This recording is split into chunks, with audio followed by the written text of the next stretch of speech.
Hola, buenos días, buenas tardes o buenas noches, en dependencia de la hora en que usted pueda conectarse en internet en esta serie. Recordamos que estamos tratando la serie La vida de Dios en el alma humana, del libro, es decir, tomamos elementos fundamentales del libro La vida de Dios en el alma del hombre de Henry Scougal. Normalmente cada semana estamos tratando de sacar, ¿no? O grabar un nuevo capítulo, un nuevo episodio de esta serie, La vida de Dios en el alma humana. Y hoy vamos a estar respondiendo a una pregunta interesante. Bueno, es que en la Biblia todo es interesante, pero ciertamente algunas cosas son un poco más interesantes que otras, pero está bien. Hoy vamos a estar respondiendo a la pregunta: ¿cómo caminamos o cómo andamos de acuerdo al Espíritu o conforme al Espíritu? Y particularmente me gusta un poco el término conforme. En capítulos anteriores, en uno de los capítulos anteriores de la serie, tratamos esta palabra, hablamos de la palabra conforme y poníamos la ilustración de la gelatina, que todos probablemente hemos comido gelatina alguna vez, pero no es tanto el hecho de haberla comido, sino de prepararla, cómo es la preparación. Y habíamos dicho, ¿no?, que la gelatina viene generalmente en un recipiente así como un polvo que se mezcla con agua, en fin, los ingredientes que lleva, y se vierte sobre un molde mientras está en estado líquido y se pone en el refrigerador, se pone a enfriar, y cuando se enfría se endurece, pero se endurece en el molde, de modo que cuando usted retira el molde, la gelatina ha adquirido la misma forma del molde, y a eso es a lo que se refiere la palabra conforme. Así que cuando nosotros preguntamos cómo andamos o cómo caminamos, cómo vivimos de acuerdo o conforme al Espíritu, y entiéndase que estamos hablando de el Espíritu de Dios o el Espíritu Santo, el Espíritu de Cristo, en fin, se puede hacer cualquiera de estas referencias. Estamos hablando de este Espíritu, del Espíritu de Dios. Cómo caminamos, cómo andamos conforme al Espíritu, es decir, en la misma forma.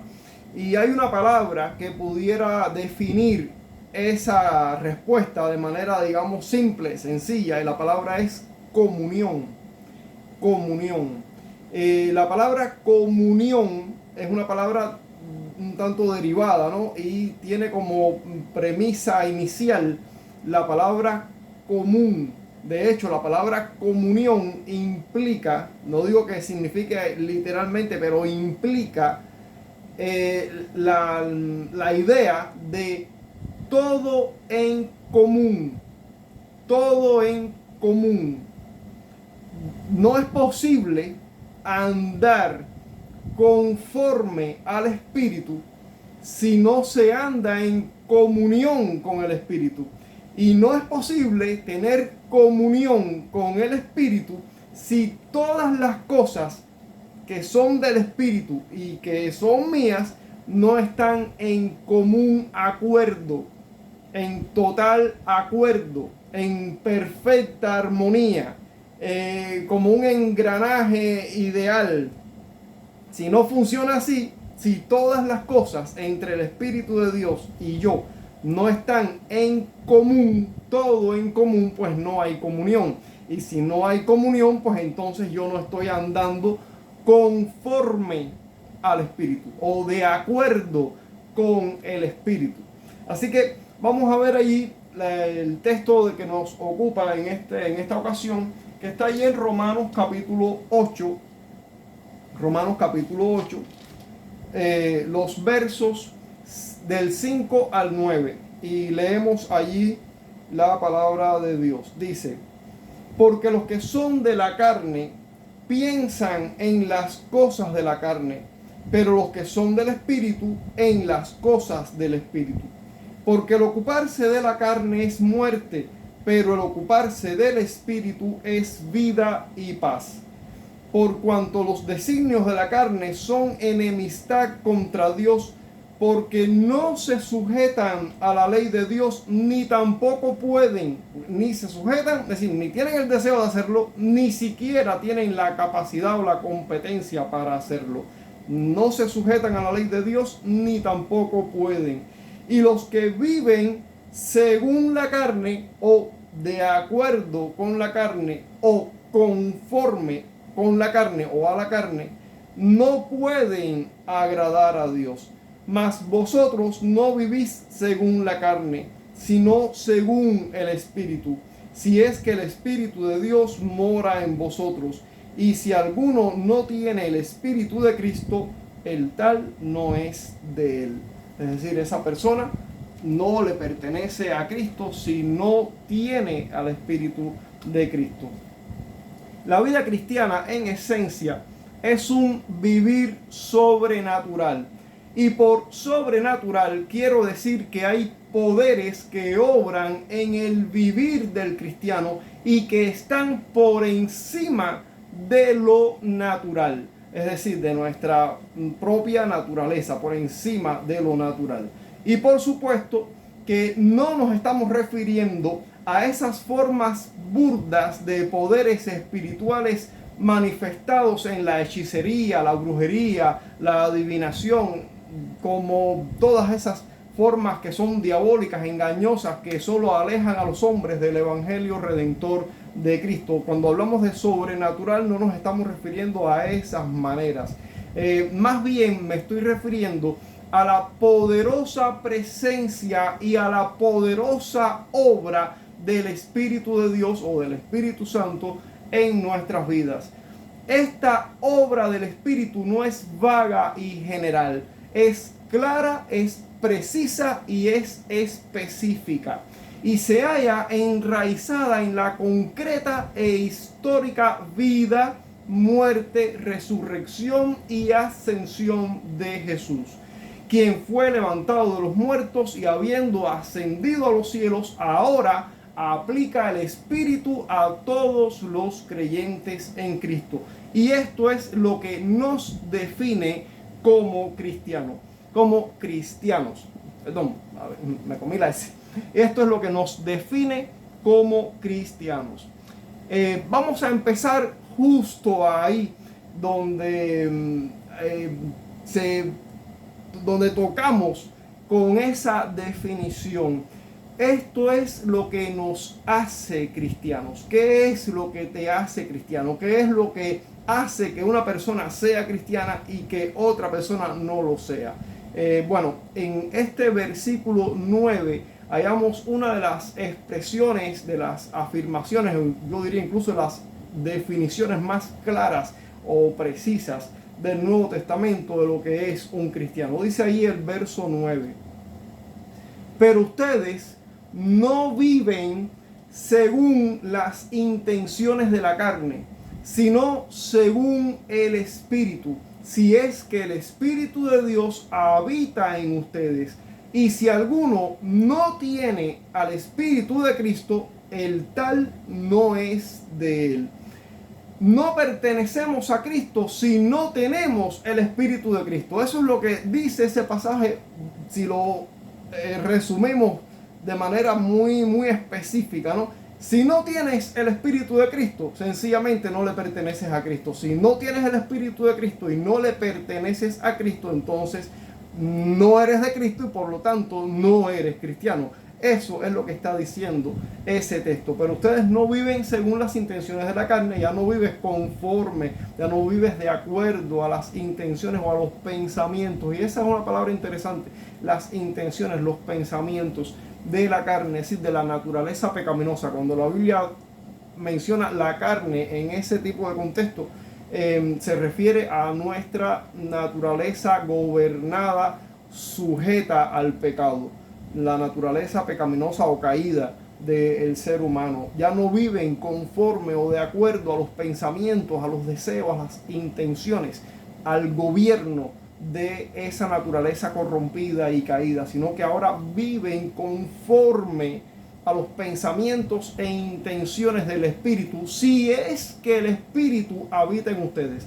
Y si alguno no tiene el Espíritu de Cristo, pues esa persona no le pertenece a Cristo.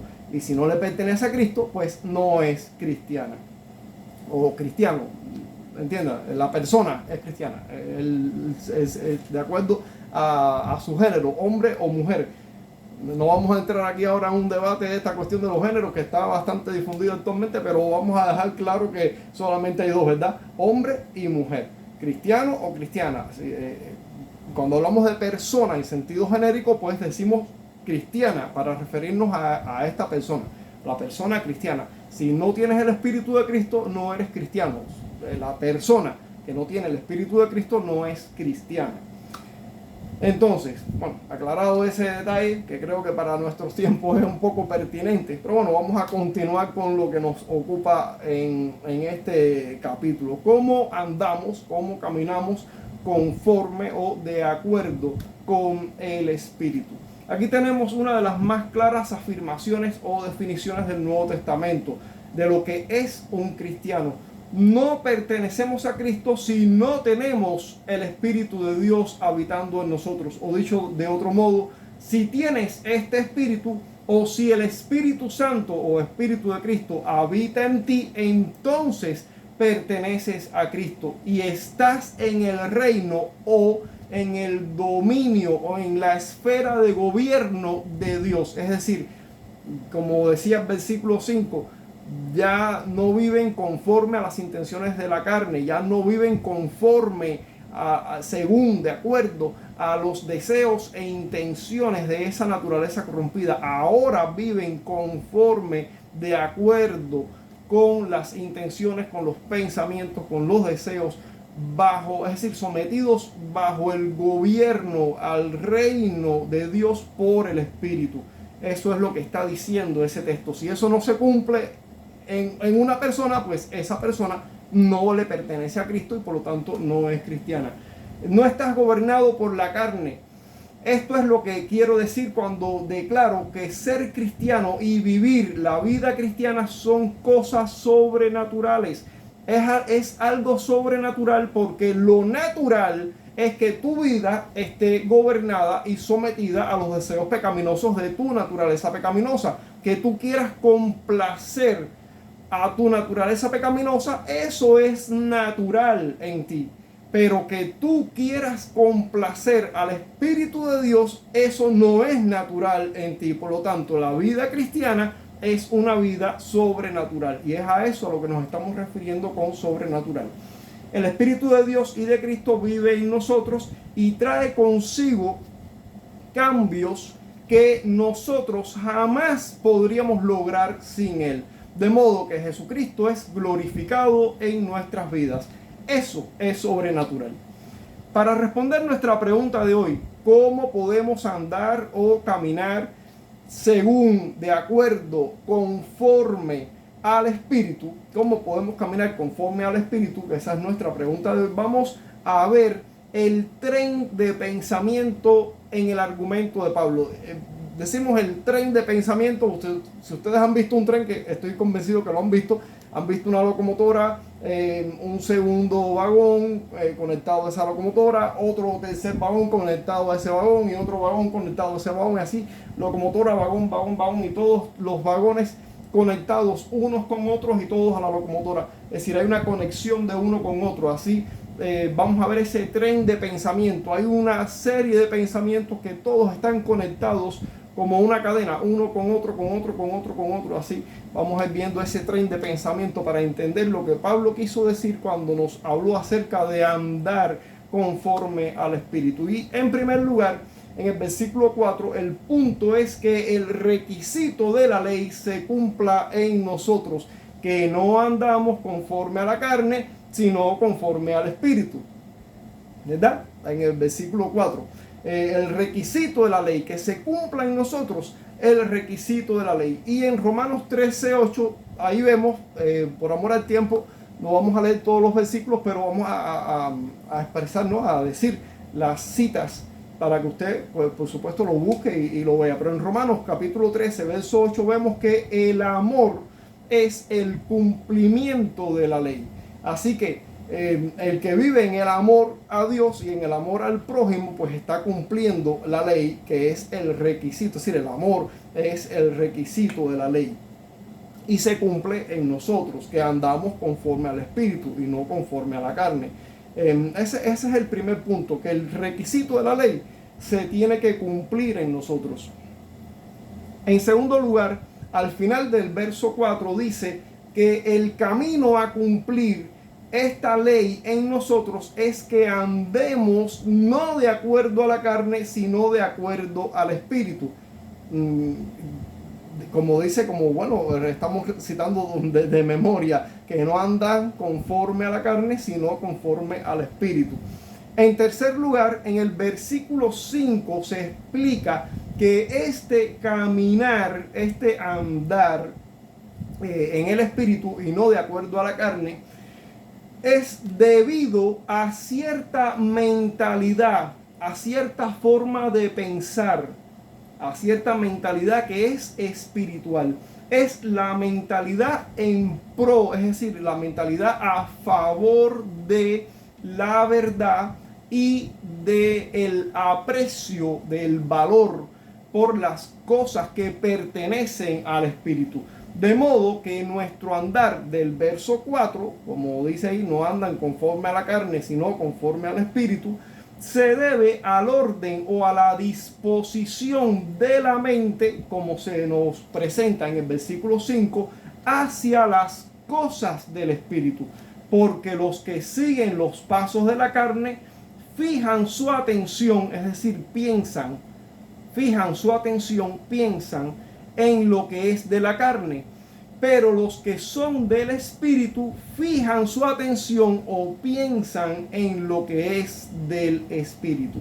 En cuarto lugar, la razón por la cual la mentalidad del Espíritu produce un caminar que cumple con el requisito de la ley, que es el amor, y la razón por la que la mentalidad de la carne no lo hace, no cumple con el requisito de la ley, es porque la mentalidad de la carne y la mentalidad puesta en el Espíritu son opuestas.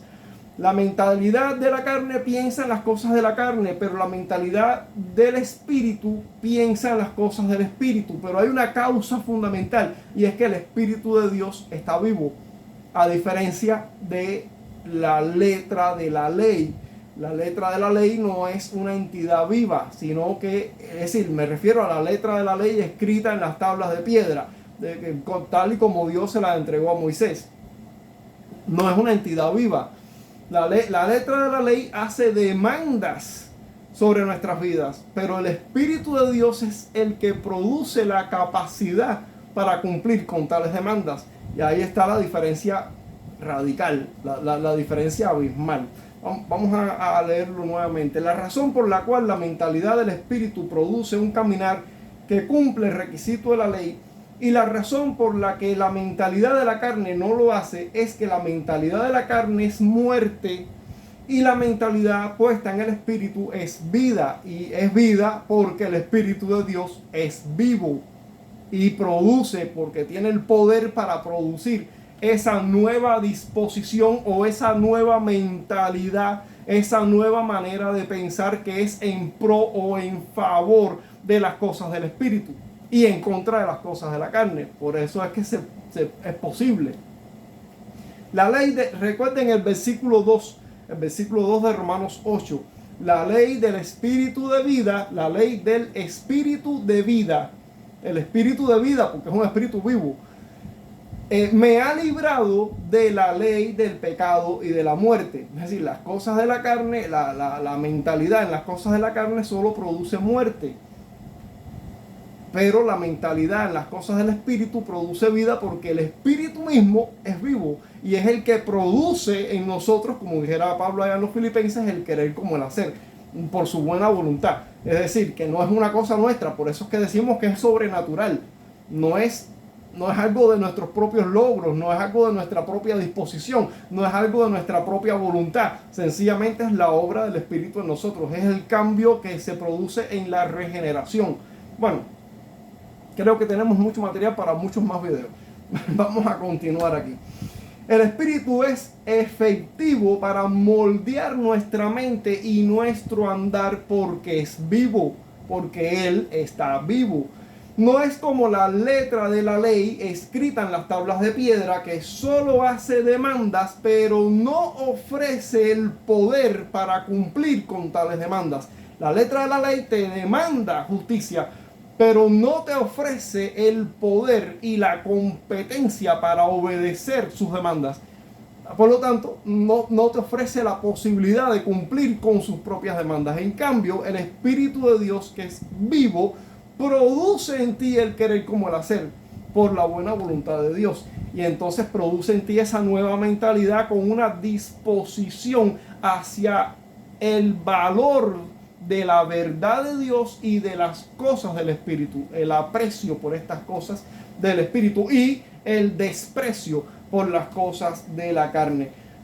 Él, es decir, el Espíritu de Dios, trae a nosotros la ley de Dios y la escribe en nuestro corazón y produce en nosotros el deseo de obedecer esta ley. Esa es la obra sobrenatural que el Espíritu de Dios hace en nosotros.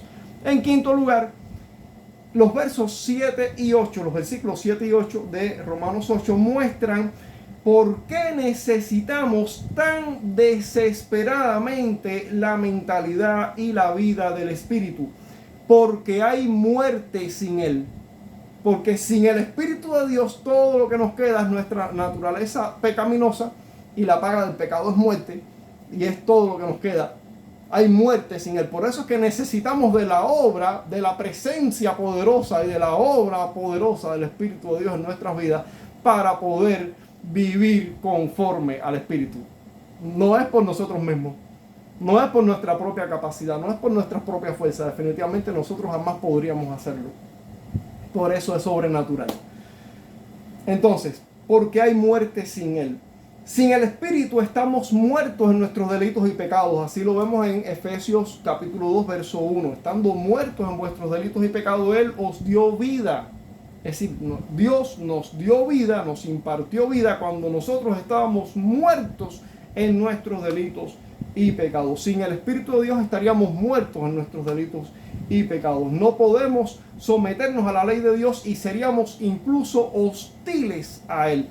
Romanos 3 dice, no hay justo ni uno, no hay quien haga el bien, no hay quien busque a Dios, no hay ni siquiera uno. Hostilidad total contra Dios. Esa es nuestra naturaleza natural. Valga la redundancia. Claro que si nuestra naturaleza tiene que ser natural. Bueno, valga la redundancia, eso es lo natural de nuestra naturaleza. Ir en contra de Dios. No someternos a Dios, no hay forma. Nosotros por nosotros mismos nunca lo haríamos. Las intenciones de la carne, estamos leyendo una paráfrasis de estos versículos 7 y 8. Las intenciones de la carne llevan a la enemistad contra Dios, porque no se sujetan a la ley de Dios, ni tampoco pueden. Es decir, no tienen el deseo de hacerlo, pero ni siquiera tienen la capacidad o la competencia para hacerlo.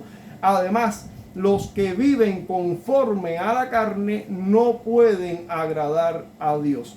Y todo esto, todo este tren de argumentos que hemos estado viendo es lo que tiene que suceder para que el requisito de la ley se cumpla en nosotros.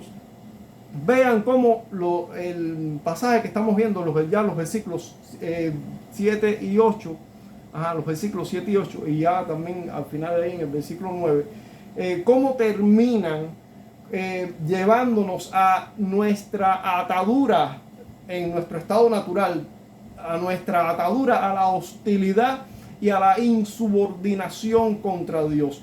No podemos someternos a la ley de Dios y por vías naturales ni siquiera queremos hacerlo. No solo no podemos, es que ni siquiera queremos hacerlo. Pero todo el argumento de Pablo se mueve en dirección a la victoria de Dios en nuestras vidas. hacia la victoria, sobre esa condición del versículo 4, para que el requisito de la ley se cumpla en nosotros, que no andamos conforme a la carne, sino conforme al Espíritu. El argumento de Pablo se mueve hacia esa dirección. ¿Se acuerdan de la saga de la Guerra de las Galaxias? La primera parte de esa película, de esa serie de películas, que es del año 70 y algo, por allá, los años de la década del 70. Es la primera parte, pero en realidad en la línea de la historia es el final de la historia. De modo que los cineastas posteriormente tuvieron que hacer nuevas series, nuevos capítulos, nuevas películas, nuevas partes, para irnos llevando desde el final hasta el principio. Así que si queremos entender la historia de la Guerra de las Galaxias, tenemos que ver todas las partes y darnos cuenta que la primera parte es el final de la historia y la última parte es el principio. Y así, entendiendo todo desde la última parte hasta la primera parte, vemos todo desde de principio a fin en la historia. Pues a Pablo le pasa algo como esto, que él nos da un argumento y entonces después nos da una razón, una conclusión, y entonces después empieza a hacer un argumento que para entenderlo tenemos que ir de atrás para adelante. Es un poco complicado, pero no es imposible de entender. Entonces todo esto que hemos dicho es lo que tiene que suceder para que el requisito de la ley se cumpla en nosotros. Los versos 7, 8, 9 ahí nos llevan a nuestra atadura, hasta nuestra hostilidad e insubordinación, que es nuestro estado natural contra Dios. Es decir, nuestro estado natural de la naturaleza caída, la naturaleza pecaminosa, corrompida, que no está redimida. En ese estado natural, ahí nos lleva Pablo, pero todo el argumento se mueve hacia la victoria que se encuentra en la condición que se expresa en el verso 4, para que el requisito de la ley se cumpla en nosotros, que no andamos conforme a la carne, sino conforme al Espíritu. Esto es lo que el texto está revelando. Moverse desde la esclavitud, de la insubordinación, de la hostilidad, hacia la libertad de una vida guiada por el Espíritu y a la obediencia de su buena voluntad. Ese es el kit del asunto a donde Pablo nos está llevando. De nuestra insubordinación, de nuestra atadura, de nuestra esclavitud del pecado, nos mueve en su argumento hacia la libertad con el que el Espíritu de Dios nos ha hecho libres, porque en el versículo 2 recuerden que Pablo en el verso 1 comienza diciendo: ninguna condenación hay para los que están en Cristo Jesús, porque la ley del Espíritu de vida me ha librado de la ley del pecado y de la muerte. Y así llega el verso 4 y dice: para que el requisito de la ley se cumpla en vosotros, que no andan conforme al Espíritu, que no andan conforme a la carne, sino conforme al Espíritu. Disculpen el detalle. Entonces, por tanto, por este andar en conformidad al Espíritu, cumplimos el requisito de la ley, que recuerden que es el amor. Romanos 13:8. Vayan allí. Pasamos de ser hostiles contra una mentalidad espiritual a un nuevo andar conforme, es decir, en plena comunión con el Espíritu de Dios. Cuán crucial son la vida y la obra sobrenatural y poderosa del Espíritu de Cristo para llevarnos de la total incapacidad de nuestra obediencia. Es decir, nosotros tenemos por naturaleza una total incapacidad para obedecer, a someternos a la ley de Dios gustosa, alegremente, con suma alegría y para la gloria de Dios. Por lo tanto, busquen la plenitud del Espíritu, busquen ser llenos del Espíritu. Dios les bendiga.